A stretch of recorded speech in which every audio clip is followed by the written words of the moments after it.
عقبہ بن عامر رضی اللہ تعالی عنہ بیان کرتے ہیں، رسول اللہ صلی اللہ علیہ وآلہ وسلم نے فرمایا، جس نے کسی کا کوئی عیب دیکھا اور اس کی پردہ پوشی کی،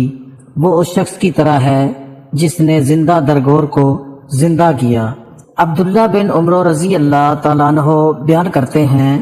رسول اللہ صلی اللہ علیہ وآلہ وسلم نے فرمایا، اللہ کے نزدیک بہترین ساتھی وہ ہے جو ان میں اپنے ساتھی کے لیے بہتر ہے، اور اللہ کے نزدیک بہترین پڑوسی وہ ہے جو اپنے پڑوسی کے لیے بہتر ہے۔ ابن مسعود رضی اللہ تعالیٰ عنہ بیان کرتے ہیں، ایک آدمی نے نبی صلی اللہ علیہ وآلہ وسلم سے عرض کیا، اللہ کے رسول، مجھے کیسے پتا چلے کہ میں اچھا ہوں یا برا؟ نبی صلی اللہ علیہ وآلہ وسلم نے فرمایا، جب تم اپنے پڑوسیوں کو کہتے ہوئے سنو کہ تم اچھے ہو تو تم اچھے ہو، اور جب تم انہیں کہتے ہوئے سنو کہ تم برے ہو تو تم برے ہو۔ حضرت ابو ہریرہ رضی اللہ تعالیٰ عنہ بیان کرتے ہیں، ایک آدمی نے عرض کیا،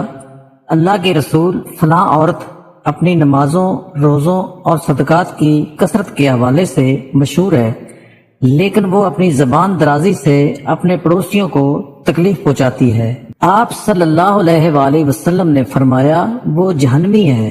اس نے عرض کیا، اللہ کے رسول، فلاں عورت اپنی نمازوں، روزوں اور صدقات کی قلت کے حوالے سے مشہور ہے، اور وہ پنیر کے چند ٹکڑے صدقہ کرتی ہے، اور وہ اپنی زبان درازی کے ذریعے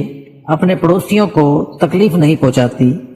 آپ صلی اللہ علیہ وآلہ وسلم نے فرمایا، وہ جنتی ہے۔